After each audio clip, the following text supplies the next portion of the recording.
Hi guys, today I will show you an easy guide on how to sell Revolut points for money on Revolut in 2025. Let's begin. Make sure to watch till the end to get all the steps properly. Step 1. Redeem RevPoints for gift cards. First of all, open the Revolut mobile app.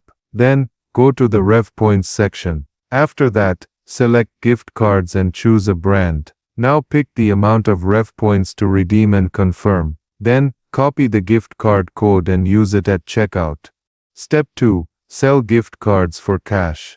You can resell on gift card marketplaces. Platforms like Raise or Cartonic allow you to sell unused gift cards. Then, you can trade for cash. Some websites let you exchange gift cards for money. Fees may apply. After that, use cashback offers. If Revolut offers cashback, spend the gift card to earn rewards. Now you can also sell to local buyers. Offer the gift card to friends or online buyers who need it.